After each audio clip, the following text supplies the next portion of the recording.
Drive out to San Vicente Reservoir near Lakeside and find the tunnel outlet on the eastern hillside. That's where Colorado River water first entered San Diego County early morning on November 26, 1947. That water arrived because of one vote in 1946, one resolution, one city council meeting on a weekday afternoon. The resolution number is 3612. Pull it and term number 1 is right there. The city's Colorado River rights, assigned and merged into the Metropolitan Water District of Southern California. And once you see it, the story of how this county grew makes a lot more sense, because the city had something valuable on paper, and MWD had something valuable in the ground. Here's the case file. 3 documents, 1 chain. And the question underneath all of it, why would a city council vote to hand over its own water rights? And why does that decision still show up in drought cuts today? The water that came through was 5th priority, which means the risk didn't disappear when the deal closed. It changed shape. Most San Diegans will tell you the freeways built the modern county. Drive through Mission Valley, watch the interstate climb the mesas and split the canyons, and it's easy to buy that story. But freeways move people. They don't conjure water. In the 1940s, the actual bottleneck was invisible, sitting in a filing cabinet downtown. The city held a legal entitlement to Colorado River water, signed and dated, with no pipeline to redeem it. Every new subdivision, every Navy expansion, every street grid pushing east needed water the county couldn't physically deliver. Local rivers and wells were already at their limit, so the growth everyone takes for granted was hanging on a paper problem, not a concrete one. The document that solved it isn't in any freeway museum. It's a council resolution that reads like an accounting entry. Nobody cut a ribbon. Nobody held a press conference. A vote happened on a weekday afternoon, and the entire future of the county moved from one column to another. Here's where we are. San Diego has a water claim on paper, no pipe to redeem it, and one gatekeeper controlling access, MWD, and the aqueduct it controls. 3 documents fix that. To understand Resolution 3612, start with a 1931 agreement that put San Diego at the tail end of the line. The 7-party agreement that implemented California's Colorado River priorities carved up the state's share of the river. Agricultural districts in the Imperial and Coachella valleys took 1st, 2nd, and 3rd priority. Metropolitan and its member agencies got 4th priority. And in Section 5, San Diego landed 5th priority, 112,000 acre-feet annually. 5th priority meant the water only arrived when the river declared a surplus. San Diego ranked last. If the Colorado ran short, the city's claim wouldn't be honored at all. 2 years later, the city converted that paper claim into a federal delivery contract. The contract set delivery terms and gave San Diego a real federal obligation. Not just a policy slot, but a signed agreement with the Bureau of Reclamation. But there was still no aqueduct to carry the water across mountains and desert. The rights were real, but useless, without infrastructure. San Diego held a winning ticket to a show that hadn't built a theater. The 1931 agreement made every drop conditional. The city could only take that water after every senior priority upstream had been satisfied. In dry years, senior priorities take everything. San Diego's 112,000 acre-feet existed on paper the way a rain check exists in a drought. The county formed the San Diego County Water Authority in 1944 for one purpose: import water, or the region stops growing. Rivers and wells were already running thin, the Navy was expanding, and subdivisions were pushing east into the mesas. Every new master plan assumed a water supply that didn't exist yet. The Metropolitan Water District of Southern California was already running the Colorado River Aqueduct, a 242-mile channel from the Arizona border to the coastal plain. But MWD only served member agencies. It didn't deliver water to outsiders. If San Diego wanted access, it needed a countywide agency that could negotiate as a single wholesale customer. The Water Authority became that agency. And from day one, its entire mission pointed toward one goal: annexation into MWD.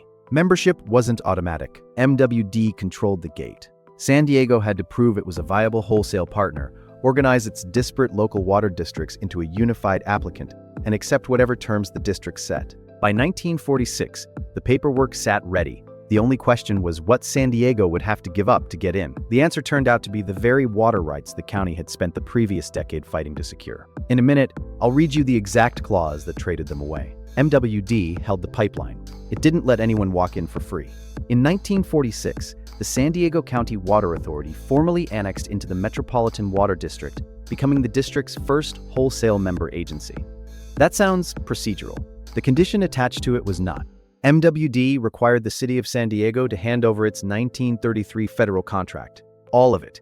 San Diego couldn't keep independent water rights and join the club at the same time. The price of getting water wasn't a higher rate, it was giving up the claim itself. Here's the exact clause. Term number 1 of Resolution 3612. The city's Colorado River rights were assigned and merged into MWD's share. That's 112,000 annual acre-feet, stripped from city control and folded into a regional board that San Diego couldn't unilaterally outvote. The language is completely flat. No drama, no forward-looking declarations. It moves a number from one ledger to another. That's the whole document. Now, to be fair about why the council voted yes, this wasn't a backroom theft. It was a rational trade. San Diego held water rights it couldn't physically use, and MWD held the only infrastructure that could deliver them. Keeping independent rights meant staying permanently dry. Joining meant giving up local control, but getting actual water within a year. The city chose access over ownership, and given the options in 1946, it's hard to argue they chose wrong. From MWD's side, the logic was just as clean. They couldn't deliver water to an agency that also held a separate federal contract. Because, in a shortage, whose rules apply? Unified accounting was the only way the system worked. What the deal didn't solve was the priority problem. The 1931 agreement created San Diego's ghost rights, a fifth priority claim that existed legally but couldn't move without infrastructure San Diego didn't own. The 1933 contract turned those ghost rights into a federal delivery obligation. Resolution 3612 handed that obligation to the one agency with pipes to honor it. 3 documents, 1 chain of custody, break any link and imported water never arrives. The photographs show steel and concrete. The receipts show 112,000 acre-feet changing hands on a council agenda. The receipts are what actually matter. Crews were already building the pipeline, but without Resolution 3612, the valve would have stayed closed. On November 26, 1947, Colorado River water began flowing into San Vicente Reservoir near Lakeside. It came out of a mountain tunnel, ran down the hillside, and filled the reservoir for the first time with imported water.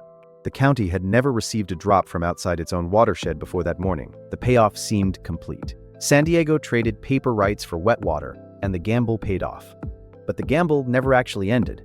The supply that arrived that morning still ranked as 5th priority. It arrived because the Colorado ran high enough to declare a surplus. In dry years, that same valve could be shut off, and MWD would have no legal obligation to send anything south. Resolution 3612 didn't move San Diego up the queue. It moved the city into a bigger, shared one. Still last in line, still 5th priority. The county traded its own local drought problem for a much larger one. A dry year in Wyoming or Utah could now mean empty pipes in Lakeside. That 5th priority clause is still alive today. It lives inside MWD's annual accounting, in the spreadsheets that determine who gets cut first when the river runs low. This is why in shortage planning, junior water gets discussed first, because priority is the order the paying travels. The pipeline and the reservoir are still there, but the priority number didn't change. The 1946 deal created modern San Diego. It also locked the region into a water hierarchy it didn't control. The risk didn't disappear. It changed shape. The 1946 deal built the modern county. Freeways moved the people. But Resolution 3612 moved the water that made the people possible. The receipts still exist.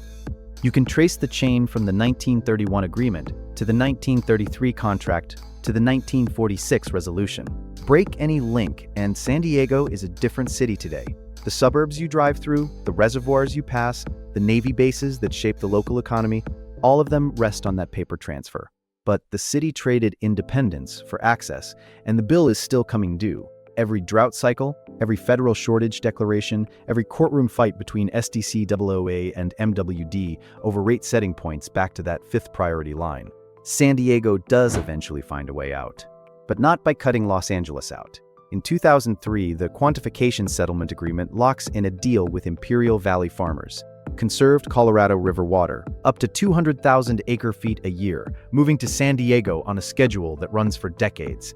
The biggest agricultural-to-urban water transfer in U.S. history, and it works by borrowing the senior priority of Imperial Valley's river rights, which rank well above 5th. The last-in-line fear that Resolution 3612 never solved. The QSA is the answer to it, except the risk doesn't disappear. It changes shape. So here's the question for the next case file. When San Diego finally escaped last in line, Who ate the consequences? Why does the Salton Sea pay for San Diego's water security? That's what we're opening next. Subscribe so you don't miss it. The receipts are always included.